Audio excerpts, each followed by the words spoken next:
Assalamualaikum warahmatullahi wabarakatuh. Perkenalkan, nama saya Raihan Safaad Dana NPM 2401051046. Di sini saya akan menjelaskan materi mengenai bab 17, yaitu uang dan bank.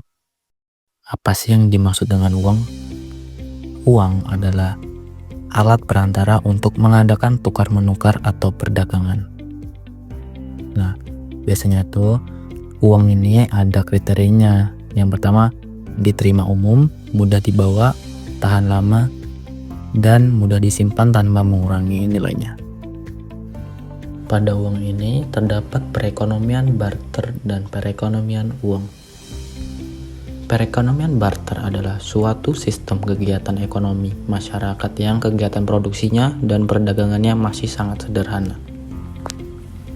Jika perekonomian uang adalah perekonomian yang sudah menggunakan uang sebagai alat tukar dalam kegiatan perdagangan. Beberapa kelemahan sistem barter yaitu perekonomian barter memerlukan kehendak ganda yang selaras. Dalam perekonomian barter, penentuan harga sulit dilakukan. Dalam perekonomian barter, cara menentukan harga dengan menggunakan satuan uang tidak dapat dilakukan. Dan dalam perekonomian barter sulit untuk menyimpan kekayaan. Fungsi dari uang yaitu untuk alat perantara untuk tukar-menukar, sebagai alat satuan hitung, sebagai ukuran pembayaran masa depan, dan sebagai alat penyimpan kekayaan. Nah, sejarah penggunaan uang itu awal mula dari sistem barter.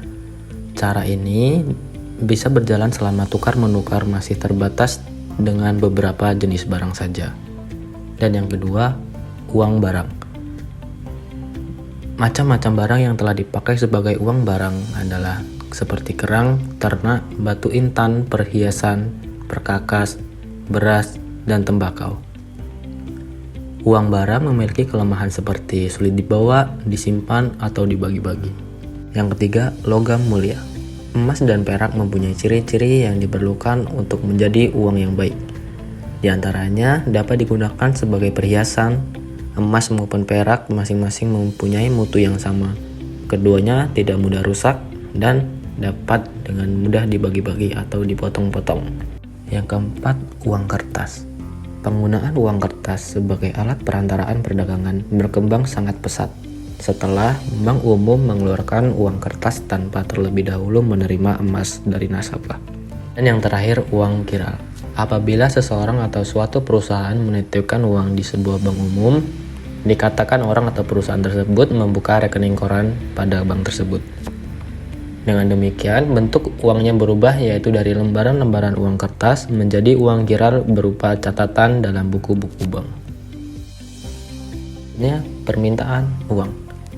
Teori kuantitas atau klasik dan teori kuantitas quantity theory uang adalah teori ekonomi yang mengenai permintaan uang atau demand for money.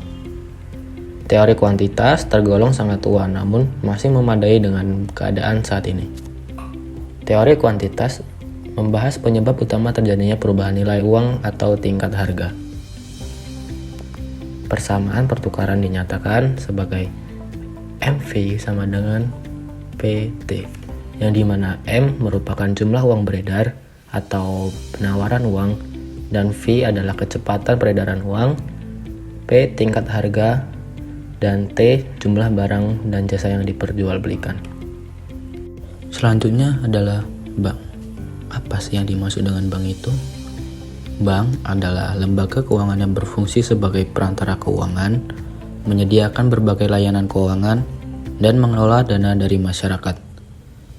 Jenis bank dapat dibedakan berdasarkan fungsi, kepemilikan, dan layanan yang mereka tawarkan. Kata bank berasal dari bahasa Italia yaitu barca, yang berarti tempat penukaran uang.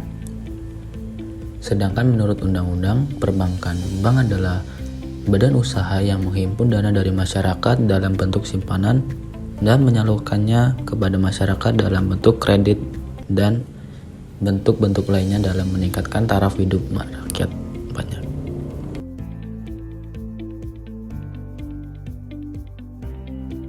Perkembangan perbankan di Indonesia. yang dimulai pada zaman Belanda. Pada masa itu ada 3 bank, yaitu sebagai berikut. Fungsi utama bank itu ada 2, yaitu sebagai penghimpun dana dari masyarakat dan sebagai penyalur dana atau memberi kredit. Menurut Undang-Undang Nomor 10 Tahun 1998, simpanan adalah dana yang dipercayakan oleh masyarakat kepada bank berdasarkan perjanjian penyimpanan dana dalam bentuk giro, deposito, tabungan, atau bentuk lainnya. Ada pula beberapa manfaat perbankan dalam kehidupan, diantaranya sebagai modal investasi, sebagai cara lindungi nilai, informasi harga, fungsi spekulatif, dan fungsi manajemen produksi berjalan dengan baik dan efisien. Selanjutnya ada jenis-jenis bank. Yang pertama, bank umum. Menurut Undang-Undang Nomor 10 Tahun 1998, bank umum adalah bank yang melaksanakan kegiatan usaha secara konvensional yang berdasarkan prinsip syariah yang dalam kegiatannya memberikan jasa dalam lalu lintas pembayaran. Fungsi bank umum yaitu menyediakan mekanisme dan alat pembayaran yang efisien, menciptakan uang, menghimpun dana, dan menyalurkan pada masyarakat. Jenis-jenis bank umum yaitu ada BNI, BRI, dan BTN. Lalu ada Bank Perkreditan Rakyat atau BPR, yang dimana BPR adalah bank yang melaksanakan kegiatan usaha secara konvensional. Dalam kegiatannya tidak boleh memberikan jasa dalam lalu lintas pembayaran. Usaha BPR yaitu menghimpun dana dari masyarakat dalam bentuk simpanan, memberikan kredit, menyediakan pembiayaan dan menetapkan dana, dan menetapkan dananya dalam bentuk sertifikat Bank Indonesia. Yang ketiga ada Bank Sentral.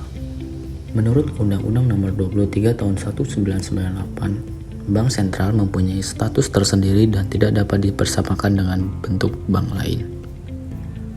Berdasarkan undang-undang tersebut, Bank Indonesia mempunyai tugas pokok yaitu mencapai dan memelihara kestabilan nilai rupiah.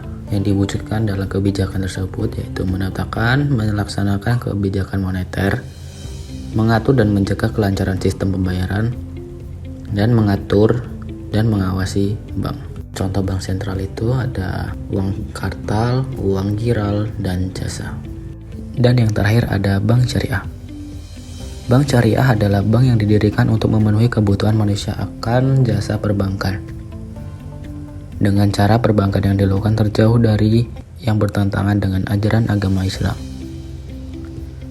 Landasan utama bank syariah adalah berasaskan hukum Islam yang menganut cara bagi hasil prinsip syariah. Prinsip syariah diantaranya, yang pertama pembiayaan berdasarkan prinsip bagi hasil. Yang kedua pembiayaan berdasarkan prinsip penyertaan modal. Yang ketiga prinsip jual beli barang dengan memperoleh keuntungan. Yang keempat pembiayaan barang modal berdasarkan prinsip sewa murni tanpa pilihan. Dan kelima pilihan pemindahan kepemilikan atas barang yang disewa dari bank oleh pihak lain. Perbedaan pokok antara perbankan syariah dengan perbankan konvensional. Prinsip utama yang dianut oleh bank-bank Islam adalah larangan riba atau bunga dalam berbagai bentuk transaksi, menjalankan bisnis dan aktivitas perdagangan yang berbasis pada memperoleh keuntungan yang sah menurut syariah, dan memberikan zakat. Dan itulah materi mengenai uang dan bank. Sekian, terima kasih. Wassalamualaikum warahmatullahi wabarakatuh.